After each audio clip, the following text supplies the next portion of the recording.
Bonjour à toutes et à tous, bienvenue dans le podcast La Sphère, salut Big Rusty. On va parler de quelque chose qui me hype, Kamaru Usman qui l'a donc du coup, et donc ça confirme aussi ce qu'on dit un petit peu sur l'UFC année 2022, peut-être de transition en attendant les grosses échéances. Donc là, il s'apprête au mois d'août prochain à faire une nouvelle défense de ceinture face à Leon Edwards, et après, il a déjà annoncé la couleur Kamaru Usman. Ce sera pas titre middleweight, mais titre light heavyweight. Pourquoi pas titre middleweight? Vous le savez, il est ami avec Israel Adesanya, il ne veut pas affronter Israel Adesanya, donc plutôt que d'aller en moins de 84, il va aller en moins de 93. C'est annoncé, moi je valide pleinement le projet. Puis avec Rusty, on va se poser la question, est-ce que c'est quelque chose de complètement fou? Ou alors, a-t-il une chance véritablement? Big Rusty, générique. Soit.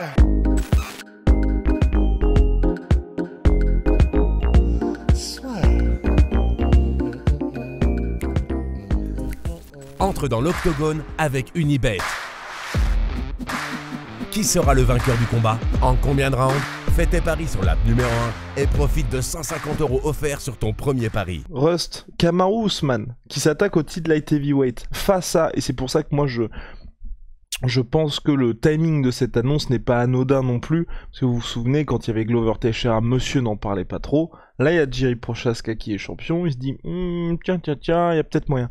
Toi, est-ce qu'il y a moyen, ou alors c'est complètement dingue de la part de Kamaru Usman, et tu traites cette sortie comme ce que Kamaru Usman dit quand il annonce vouloir affronter Canelo Alvarez? Ah non, là je pense que ouais, c'est beaucoup plus de l'ordre du réalisable. Mais après, la logique, elle est pas. Enfin, je la trouve pas si évidente. Parce que tu vois, encore quand Georges Saint-Pierre était monté en middleweight pour le titre, quand c'était Michael Bisping et que c'était plus soit Whittaker, soit des gars comme ça. Ou Romero. Là, t'étais en mode. Ou Romero, ouais, voilà. Là, t'étais en mode. Bon, clairement, là, tu choisis la meilleure fenêtre. Mais là, en l'occurrence, je trouve que. Il aurait peut-être. Pour moi, c'est équivalent en termes de niveau de danger, que ce soit Glover ou Prochazka, pour un gars comme Kamaru. Voire même, je pense peut-être que Prochazka est plus dangereux que Glover pour Kamaru Usman. Du coup, je trouve que pour moi, c'est vraiment stylé qu'il le fasse, quoi. Là vraiment, le risque est énorme. Contre Glover, c'était le cas aussi, mais c'est vrai que contre Prochazka, la raison pour laquelle je dis ça, c'est que même si on a vu qu'il était perméable en lutte, il est tellement dangereux debout que tu prends vraiment le risque d'un KO ultra spectaculaire. Et pour le soumettre, on a vu que c'était quasi impossible. Pour le terminer au sol, on a vu que et l'y maintenir pendant de longues périodes, on a vu que c'était compliqué, même si Glover y est arrivé, mais on a sa simple explosivité à mêler à sa technique, mais le fait qu'il soit tellement physique, ça lui permet de sortir de situations contre Glover Teixeira. Donc j'imagine que contre Kamaru Usman, qui serait du coup un cran en dessous physiquement, c'est quand même très dangereux. Donc voilà, tout ça pour dire en résumé qu'effectivement, même s'il choisit le moment où c'est plus Glover Teixeira qui était plus dangereux au sol, etc., c'est pas pour autant que c'est plus facile. Donc impressionnant s'il le fait de la part de Kamaru Usman. Et oui, c'est beaucoup plus réalisable parce que une fois qu'il aura battu Leon Edwards, entre guillemets, il en restera Khamzat, c'est vrai, dans l'idée, mais il se rapproche quand même très sérieusement d'avoir fait le tour de la catégorie. Donc, et en plus, c'est quelque chose qu'on n'a jamais vu, quoi. Que quelqu'un monte de 2 catégories comme ça, surtout quand ce sont des monstres qui l'attendent, c'est vraiment impressionnant. Mais est-ce que après, c'est possible, Big Rusty? Parce que c'est surtout ça la question. Dans le sens, ouais, qui gagne et qu'il puisse. Parce qu'on sait que Kamaru Usman est hyper imposant pour un welterweight. Il fait 1m80. C'est pas vraiment en taille, mais il fait 1m83, 84. Chaque fois qu'on regarde les stats, c'est 1m83. En termes de taille, au niveau poids, il est monstrueux aussi. Mais là, les light heavyweight, souvent quand on en parle avec Rust, on atteint ce côté un peu super humain. Même middleweight, déjà, c'est des gabarits que vous ne croisez pas tous les jours dans la rue. Est-ce que là, donc, Kamaru Usman, qui est imposant pour un mec dit normal, face à un monstre physique comme Jiri Prochazka, est-ce que ça peut le faire? Ou toi tu te dis il va peut-être se heurter tout simplement à une limite physique dans sa quête du statut de champ? En fait, c'est l'éternel, c'est ce que tout le monde va rabâcher, mais c'est parce que c'est vrai.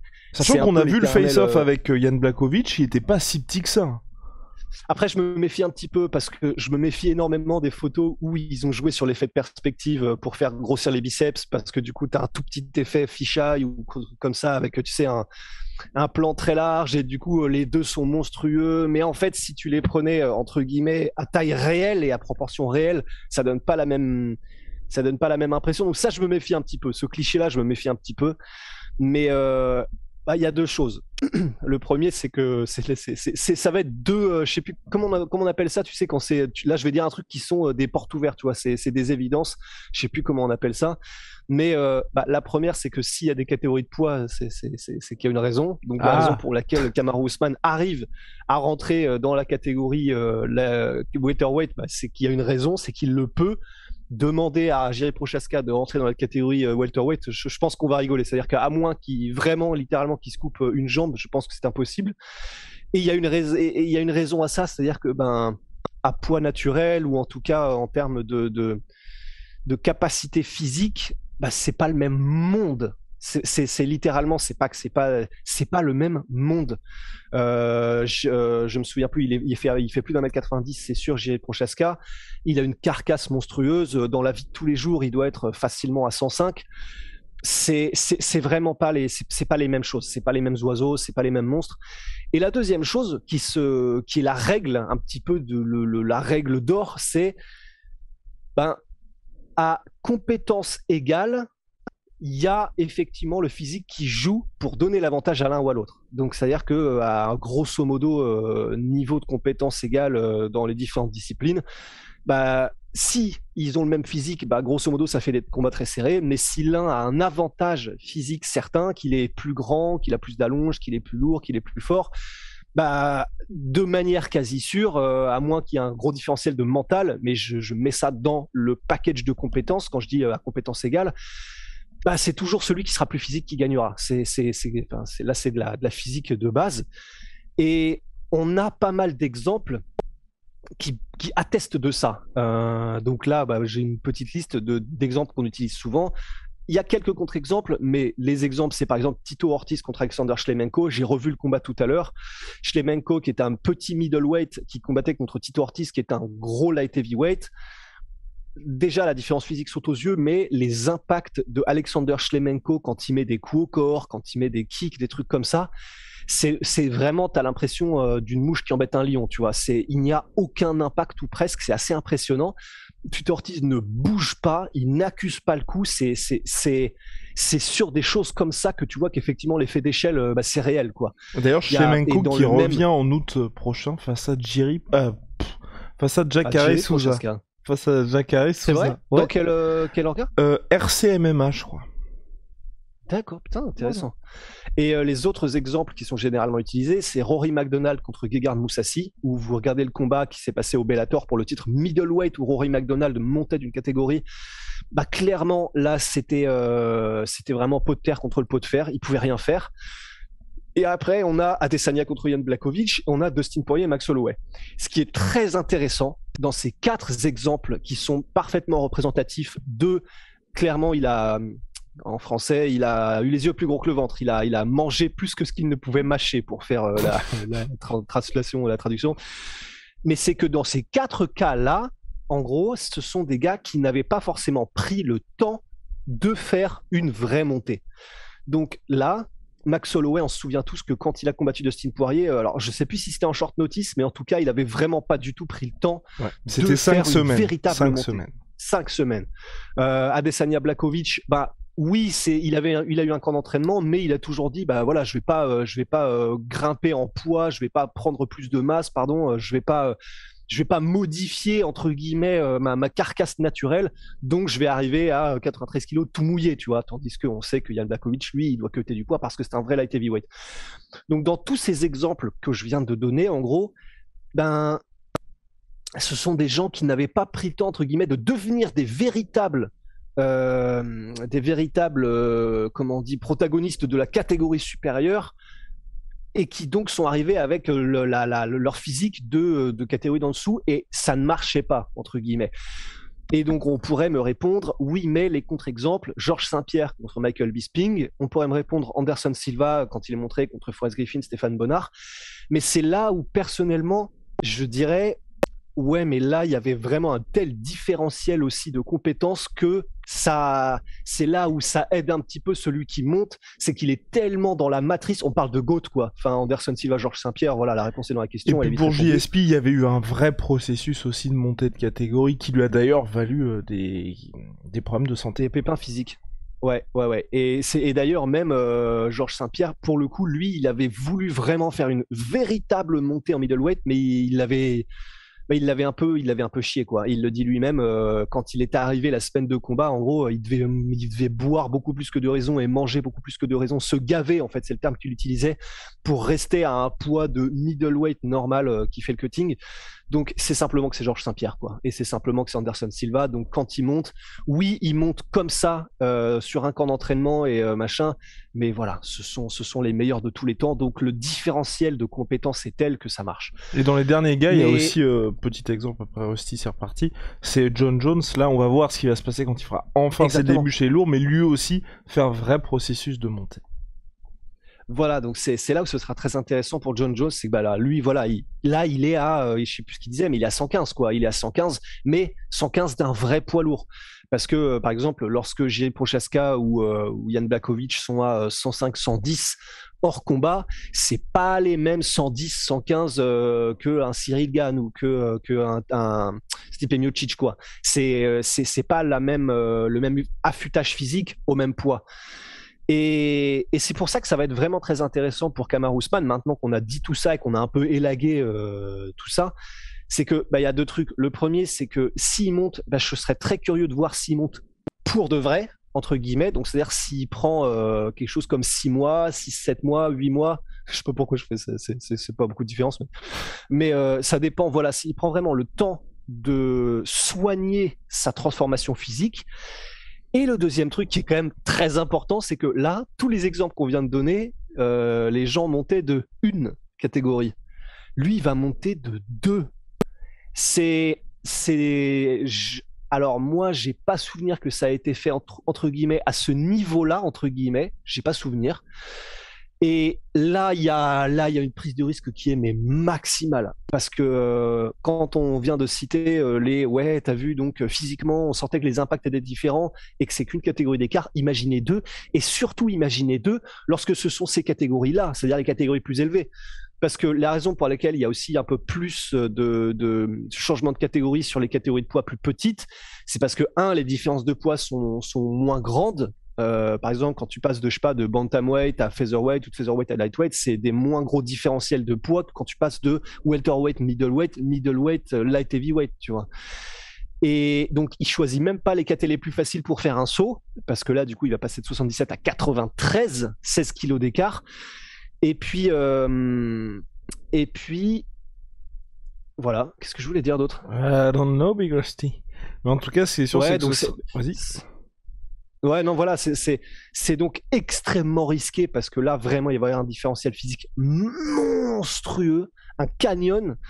Et c'est là où on va voir que ben, même si là, il est en train de s'immiscer un petit peu dans la conversation des GOAT, petit à petit, mine de rien, Kamaru Usman, alors là, s'il monte et qu'il arrive à battre le champion light heavyweight, ça, là, comment dire, dans son argumentaire, il met un truc, ça va être très difficile d'aller le chercher ensuite, quoi. Par exemple, pour des Hall of Fame, des trucs comme ça.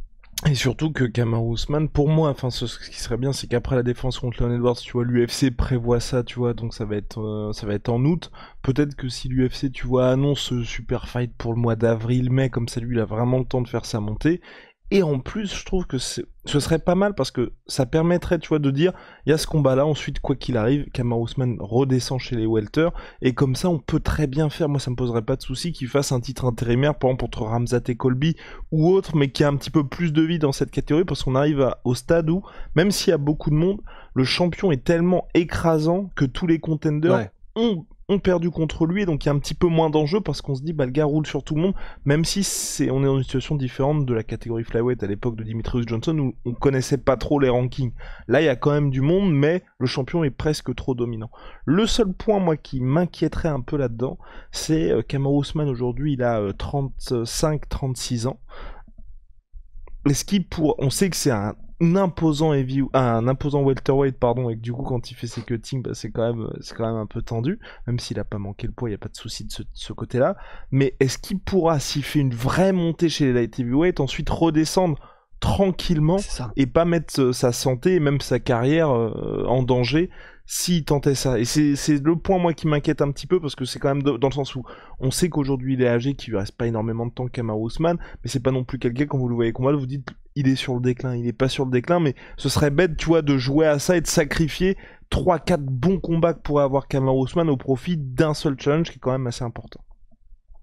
Bah ouais, c'est ce qui est très souvent cité comme exemple, c'est Roy Jones Jr. que lorsqu'il était monté de catégorie pour aller jusqu'en heavyweight battre.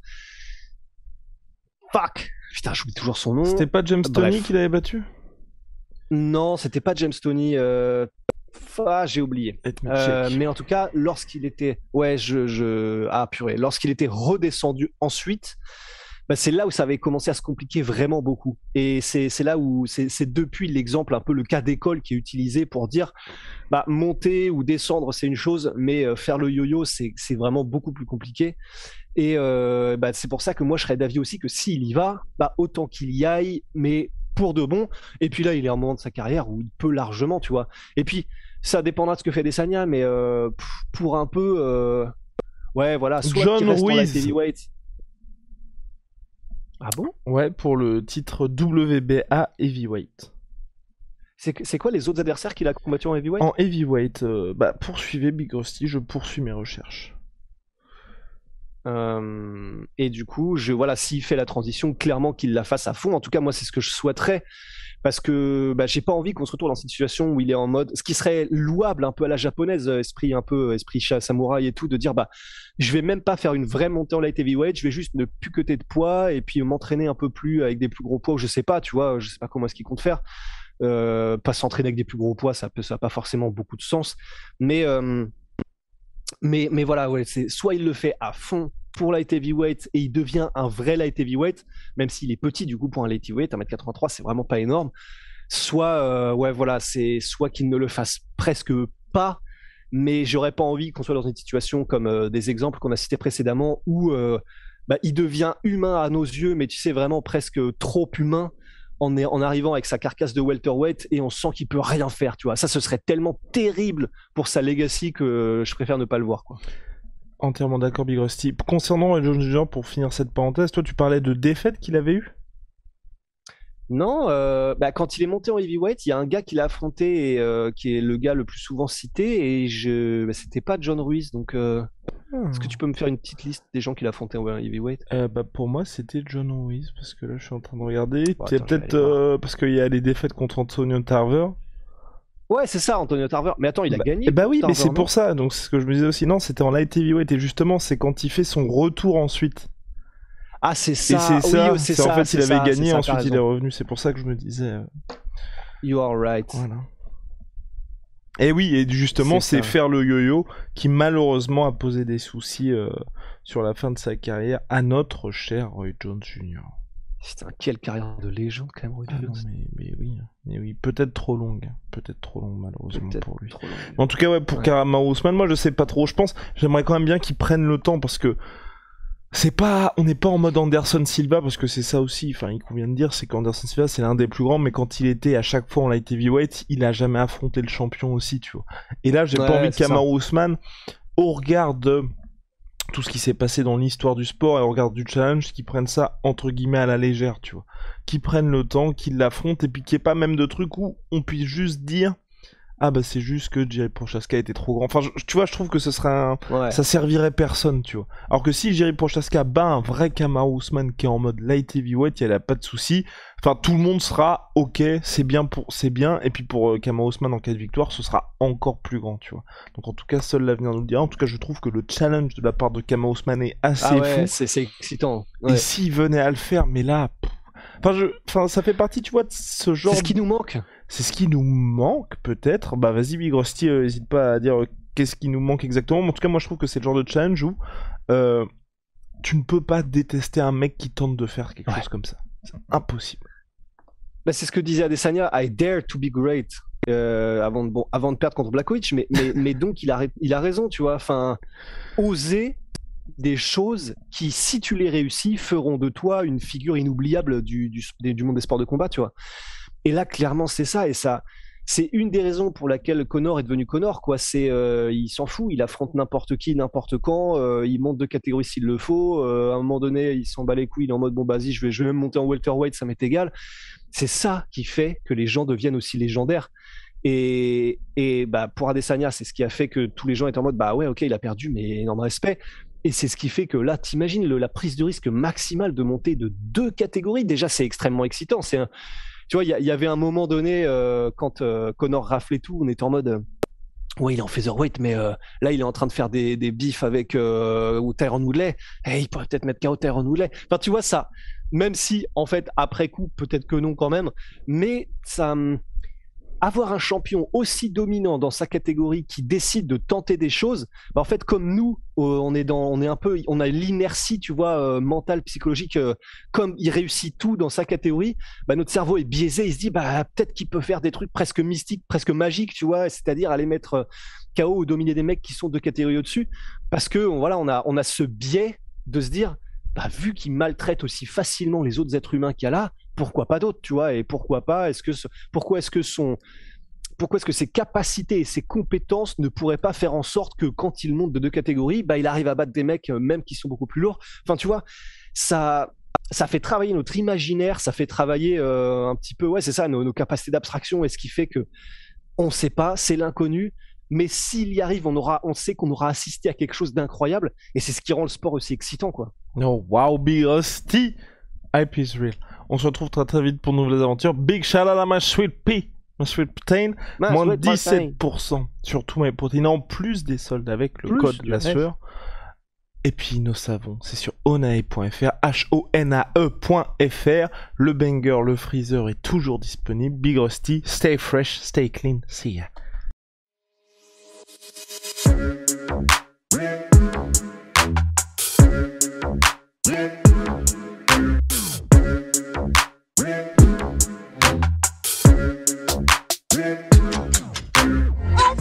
Come and pay